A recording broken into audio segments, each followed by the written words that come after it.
title to Damso Jr. last year, Trotters had the class pretty much to himself this year, but was now facing a serious threat from Fenter. He lost 5 seconds on this stage.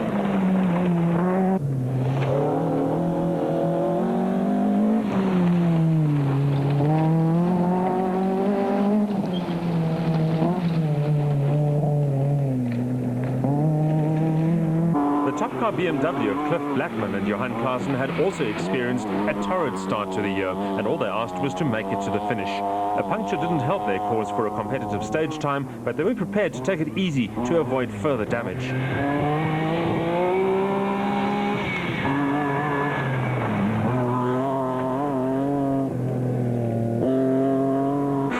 On board now with Charles Vulcan and Robin Houghton in the Class N3 Castrol Toyota Runex as they pass a stranded car.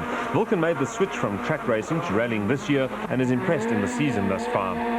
Although competition in the class is thin, he has shown great commitment and good corner lines, sometimes taking the fight to cars in faster classes, and he's enjoying the change from track to rallies.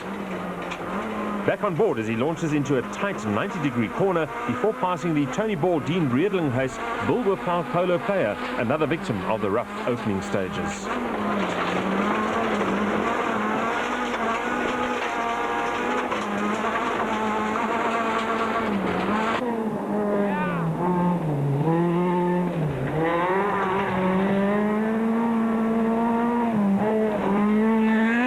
Vulcan's only class competition has come from Wiley Harrington and Willie van Straten in the friendly Grosser Renault Clio.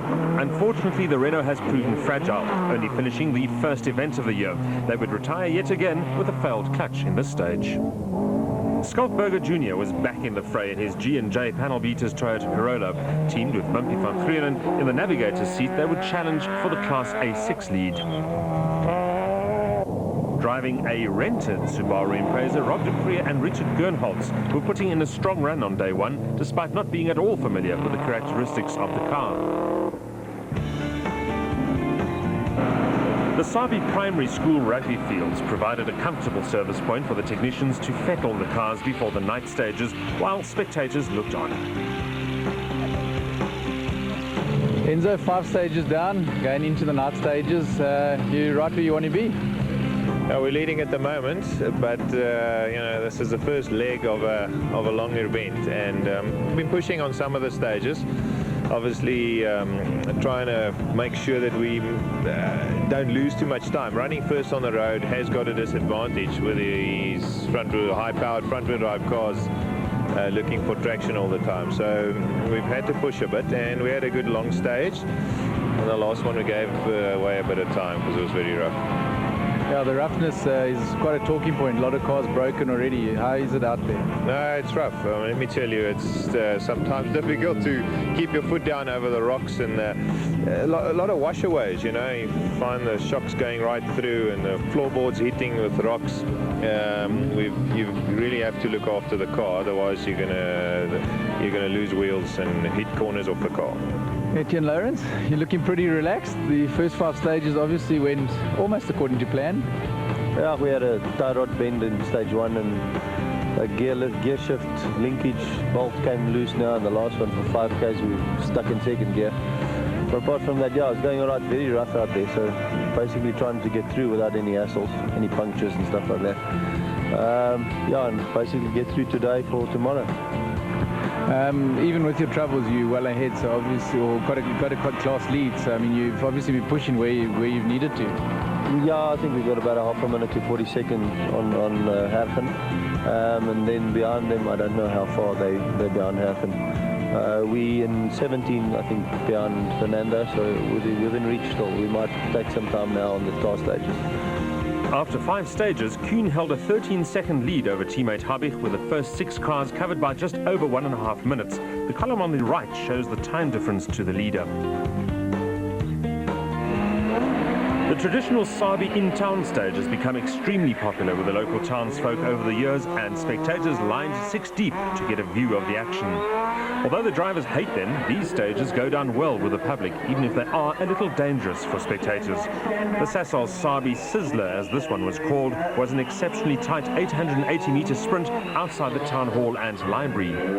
The teams had nothing to gain, but everything to lose around these Mickey Mouse stages, as they've become known. Pushing hard might gain them a second or two, but pushing too hard and hitting one of the many curbs could spell instant retirement.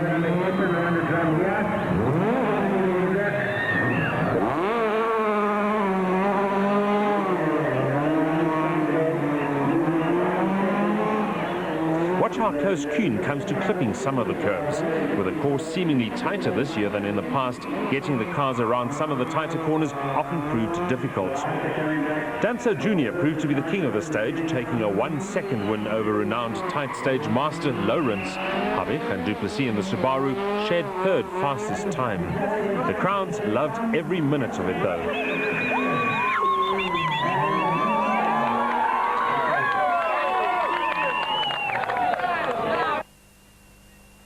The tight stages suited the big Group N4 cars even less than Kuhn's Golf. We joined Berger and Bonafedi in the Subaru as they negotiate the course. And just listen how busy the navigator is. Go. Slow right. Slow right again. Hairpin left. Hairpin left. Kinkle, yeah? Tight, very tight. Left. Then right down there. Mind is very narrow here. Very narrow here. Slow left here. Slow right.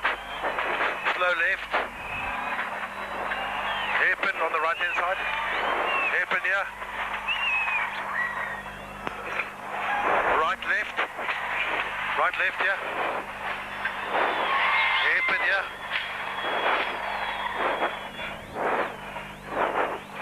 Hard left. Hard left. Left. Slow right. Slow right. Slow left.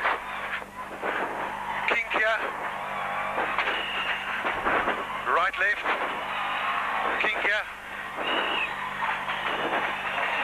Hairpin right. Go, go, go. Slow left. Slow left. Slow left again. Okay. 22. The second last stage of the day was a high-speed blast up Longtom Pass from Sabi towards Nelspruit. Telemetry showed some of the cars reaching speeds of more than 200 kilometers an hour as the drivers kept pedal to the metal all the way up the pass.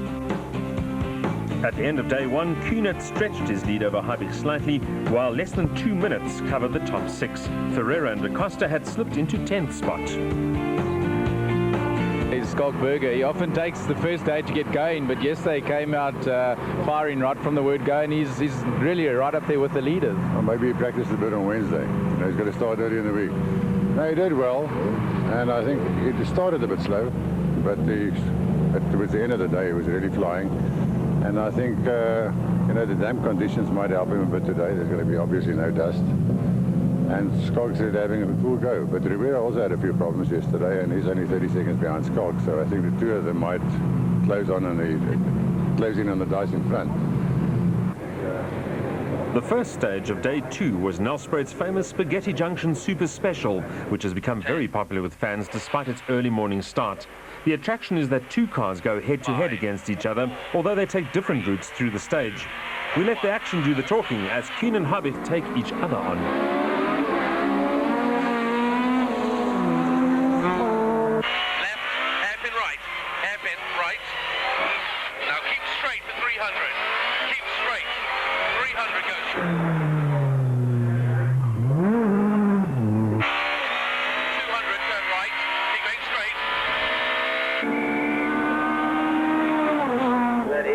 Okay, it's going to be handbrake turns at the top. Keep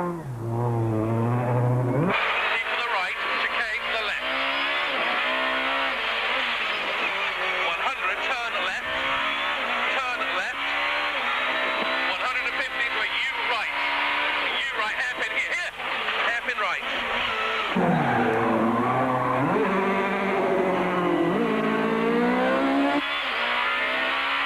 Now first right, 50 coming. Kuhn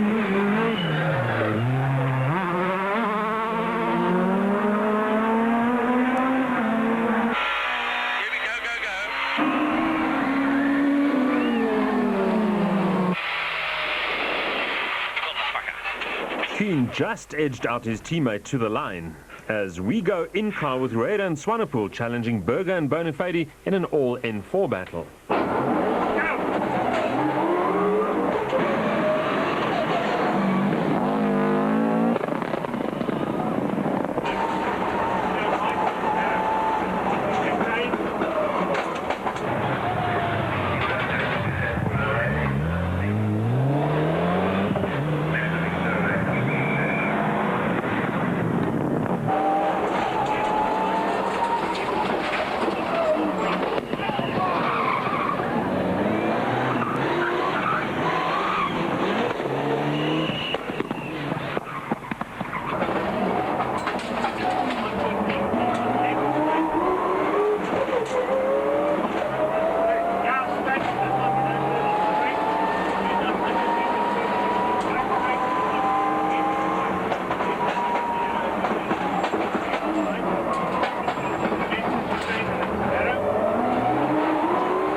Rueda won by a nose and was clearly delighted.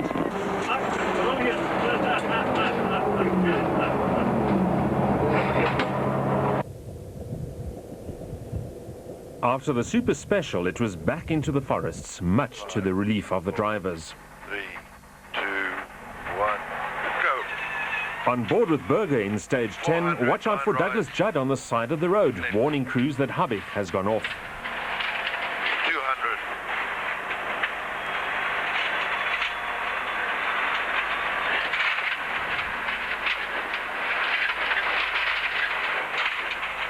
Hier pas op hoor. Hier wat. Okay. The Gulf was stuck, spelling the end of the rally for the reigning champions. Over narrow bridge.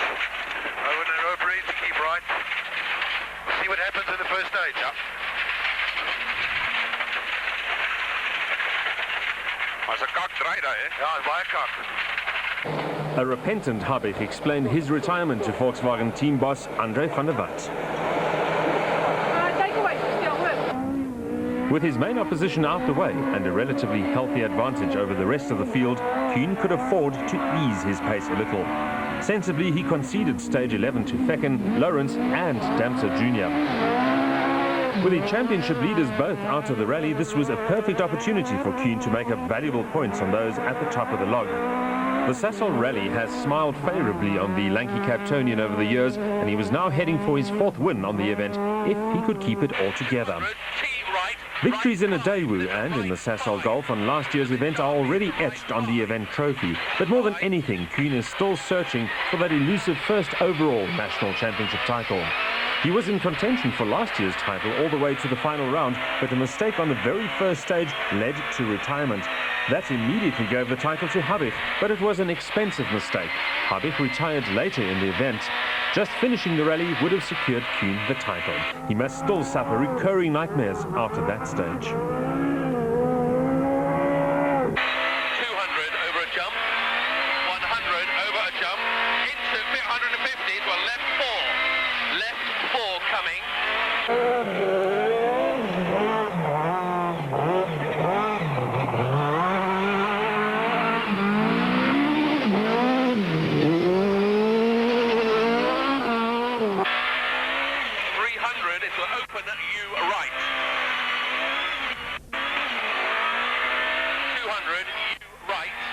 He now turned to the battle between Lawrence, Berger, Rueda and Fecken for second place overall.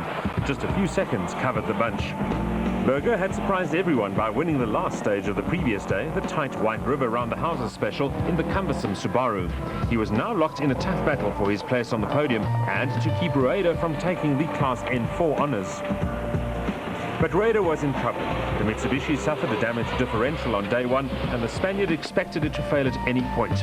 Despite this problem, his stage times were still respectable, and he was well placed to profit from any problems that Berger might have encountered.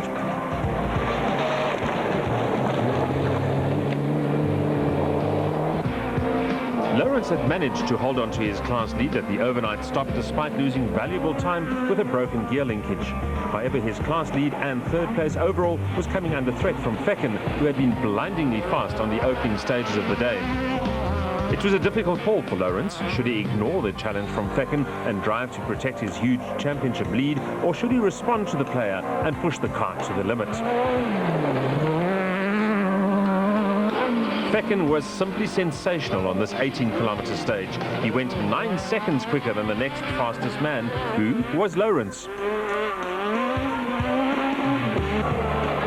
Damso Jr. also had the bit between his teeth. He was charging hard and took third fastest time on the stage, just 2 seconds slower than Lawrence.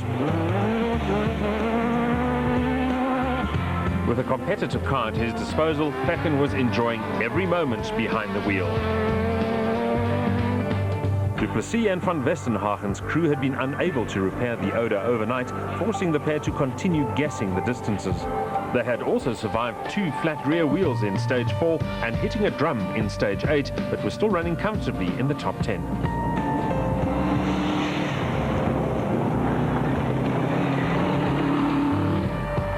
Dupree and Gernholz continued to impress in the Lowndes Impreza. They were well within the top 10 and setting stage times on par with the regular Class N4 runners, who had far more experience with their cars.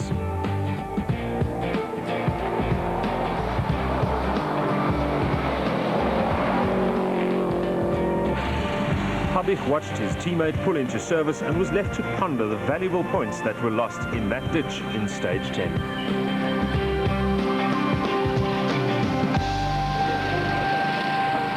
Etienne, you had a good first day. In the last few events, you've had your class squat yourself, but you're involved in a hell of a scrap, and not only a class scrap, but also for second.